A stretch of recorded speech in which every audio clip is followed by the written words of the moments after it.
Kunststoffe spielen in unserem Leben eine wichtige Rolle. Sie halten Lebensmittel länger frisch und machen Autofahren sicherer. Kunststoffe können Produkte leichter und langlebiger machen, wodurch weniger Ressourcen und weniger Energie verbraucht werden als beim Gebrauch alternativer Materialien. Einfach gesagt, Kunststoffe gibt es aus gutem Grund. Kunststoffabfälle haben sich hingegen zu einer großen Herausforderung entwickelt. In Europa fallen jedes Jahr rund 30 Millionen Tonnen Kunststoffabfall an. Rund 70% der Kunststoffabfälle in Europa werden nicht recycelt, sondern verbrannt oder deponiert.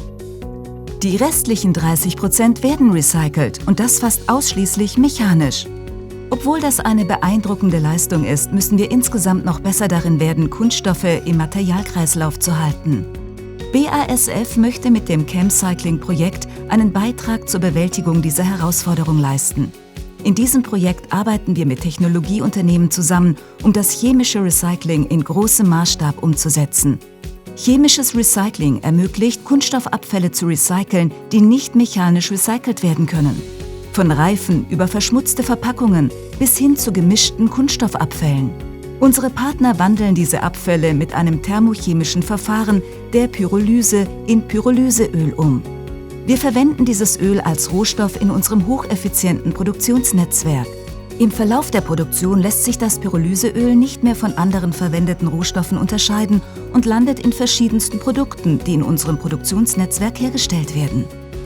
Ein von unabhängigen Dritten zertifizierter Massenbilanzansatz garantiert jedoch, dass zu Beginn der Produktion genau die Menge an recyceltem Rohstoff eingespeist wurde, die zur Herstellung eines C-Cycled-Produkts benötigt wird. Mit chemischem Recycling können wir unseren Kunden Produkte in Neuware-Qualität anbieten. Vollkommen identisch in ihren Eigenschaften und im Hinblick auf das Erfüllen von Sicherheits-, Hygiene- und Gesundheitsstandards.